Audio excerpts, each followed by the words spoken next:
নমস্কাৰ মই ডিম্বেশ্বৰ বৰ্মন আপুনি চাই আছে ডিবি মোটিভেশ্যন চেনেললৈ মই ডিম্বেশ্বৰ বৰ্মনে আপোনাক স্বাগতম জনাইছো বজ্ৰংবান সম্পৰ্কে আপোনাক আজি দুআষাৰ কম বুলি প্ৰয়াস কৰিছো বজ্ৰংবান কোনখিনি সময়ত আমি পাঠ কৰিব লাগিব কেতিয়া আমি পাঠ কৰিব লাগিব কি সমস্যাত পৰিলে আমি বজ্ৰংবান পাঠ কৰিব লাগে তাৰে ওপৰতে দুআষাৰ কম বুলি আজি আপোনালোকৰ ওচৰত উপস্থিত হৈছো আশা কৰো ভিডিওটো আপোনালোকে নিশ্চয় ভাল পাব আৰু যদি মোৰ ভিডিওটো ভাল লাগে তেতিয়াহলে আমাৰ চেনেলটো সাবস্ক্ৰাইব কৰি লাইক কৰি কমেন্টত জয় বজ্ৰং বুলি নিশ্চয় কি লিখিব এতিয়া আহক বজ্ৰংবান কেনেকুৱা পৰিস্থিতিত আমি পাঠ কৰিব লাগে ধৰিলা হল আপোনাৰ মেৰিড লাইফত যদি আজিকালি মই বহুত কেইটা ফোন আহে মই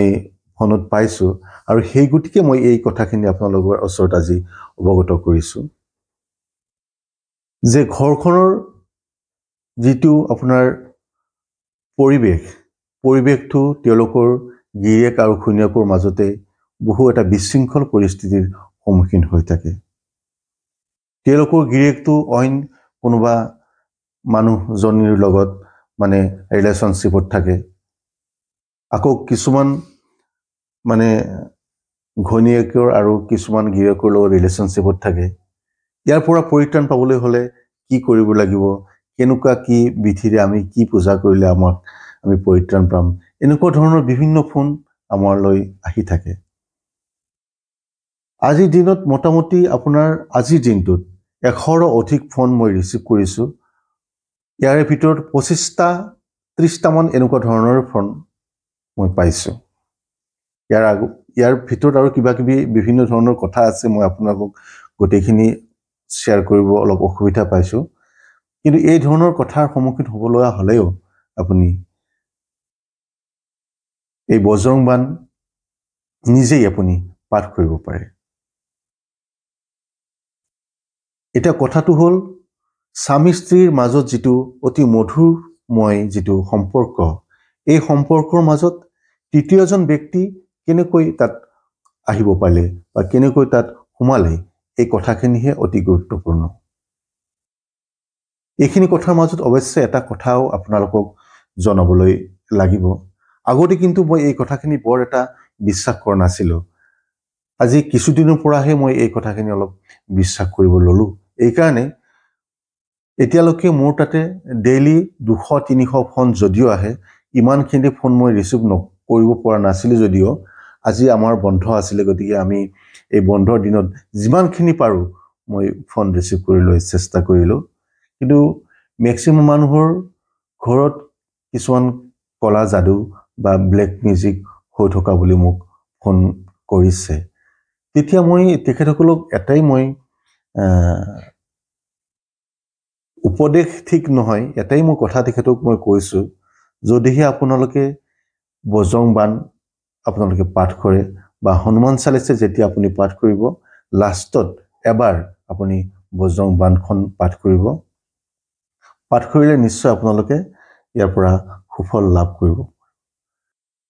মোক বহুতে ফোন কৰি নিমন্ত্ৰণ দিয়ে যদিও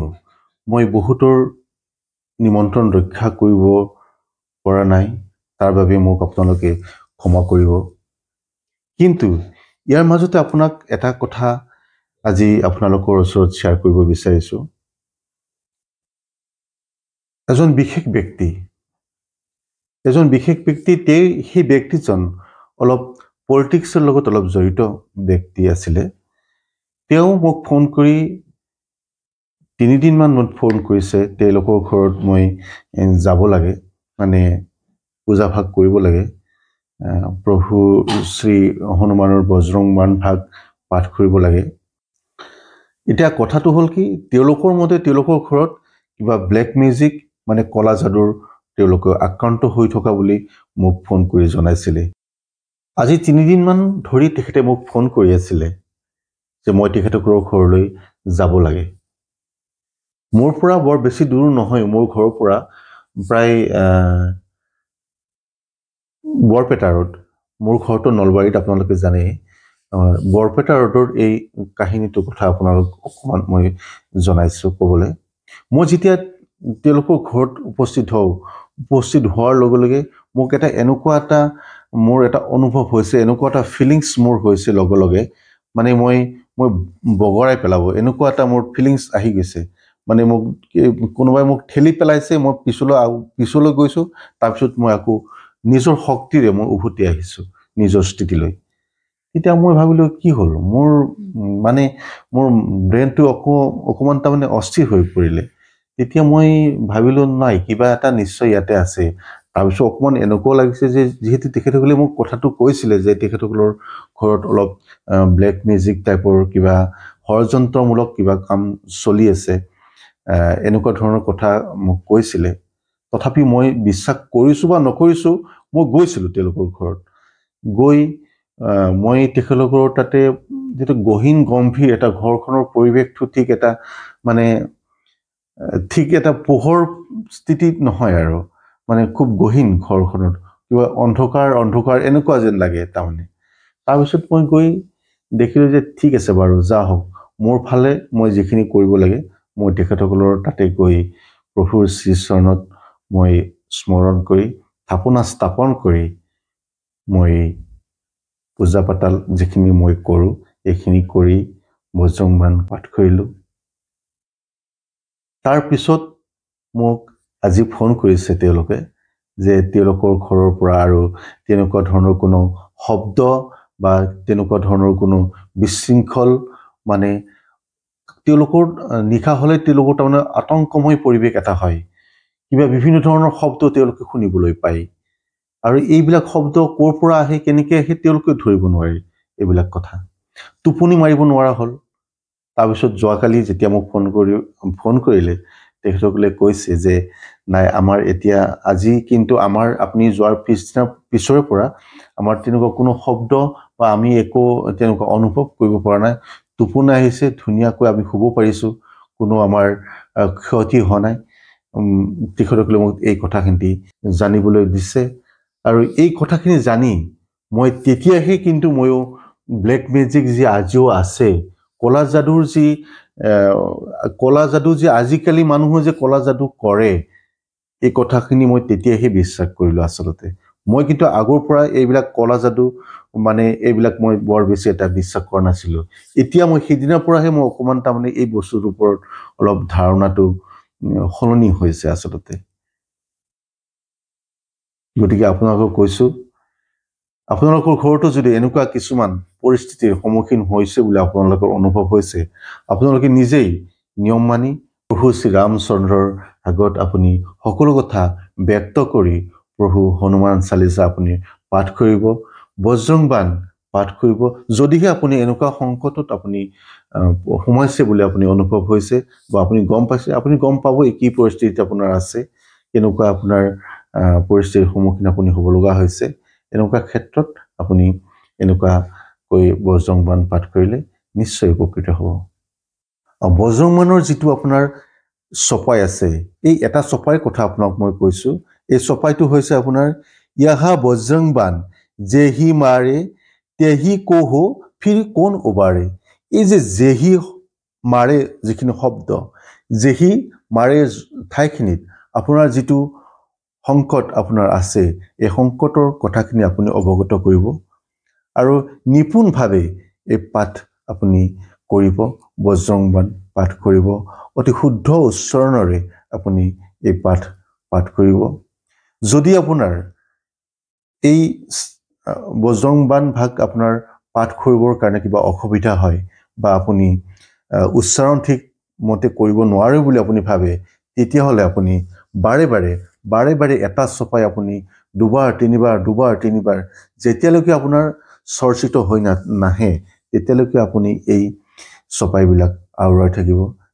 তাৰপিছত আপুনি যেতিয়া পাৰফেক্ট বুলি আপুনি ভাবিব, তেতিয়া প্ৰভুৰ শ্ৰীচৰণত গৈ আপুনি এই ভাগ আপুনি পাঠ কৰিব পাৰিব। আৰু যদি এই সম্পৰ্কে আপুনি বজৰংবাণ পাঠ কৰি কেনেকৈ উপকৃত হ'ব লাগে বা আৰু কি নিয়ম যদি আপুনি জানিব বিচাৰে, তেতিয়াহ'লে মোৰ ভিডিঅ'ৰ ওপৰত আপোনাৰ ফোন নম্বৰটো লিখাই আছে তাৰ পৰা আপুনি কিছু কথা হয়তো আপুনি যদি বিচাৰে মোৰ পৰা আপোনাক মই নিশ্চয় ক'বলৈ চেষ্টা কৰিম আৰু এইখিনি কথা অকল স্বামী স্ত্ৰীৰ মিলনৰ সম্পৰ্কৰ কথাই নহয় বজৰং বানৰ ক্ষেত্ৰত এই ক্ষেত্ৰত আপোনাৰ ধৰি লওক ব্যৱসায় বাণিজ্যৰ ক্ষেত্ৰতো আপোনাৰ যদি লোকচানৰ সন্মুখীন হৈ থাকিব লগা হয় বা আপোনাৰ অফিচত কিছুমান আপোনাৰ পোষ্ট লৈ কিনে আপোনাৰ পদবীক লৈ কিনে পলিটিক্স কিছুমানে আৰম্ভ কৰে বা কিছুমানৰ এনেকুৱা থাকে আজিকালি বহুতৰ মানে আপোনাৰ যিখিনি আপুনি মানে আপুনি কাম কৰি যাই আছে হয়তো আপোনাক বহুতে এইখিনিৰ পৰাও আপোনাক ভাল নাপাব পাৰে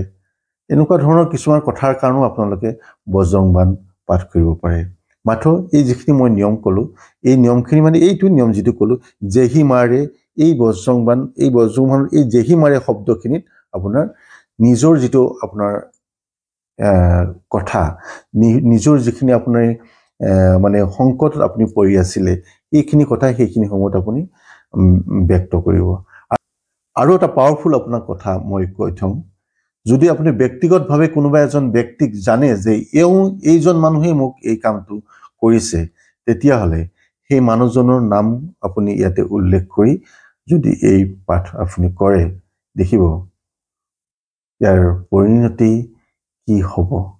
কিন্তু এইখিনি কাম কৰোঁতে আপোনাৰ পুৰা শ্ৰদ্ধা আৰু ভক্তি প্ৰভুৰ শ্ৰীচৰণত অটুট ৰাখি আপুনি এই কামভাগ কৰিব লাগিব গতিকে আজিলৈ এৰিছোঁ আজিৰ এই ভিডিঅ'টোৰ পৰা আপোনালোকে নিশ্চয় কিবা হ'লেও অলপ উপকৃত হ'ব বুলি মই আশা কৰিছোঁ যদি আজিৰ এই ভিডিঅ'টো আপোনালোকে ভাল পাইছে তেতিয়াহ'লে লাইক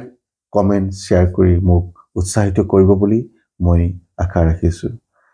নমস্কাৰ জয় বজৰংবলী জয় হনুমান জয় শ্ৰীৰাম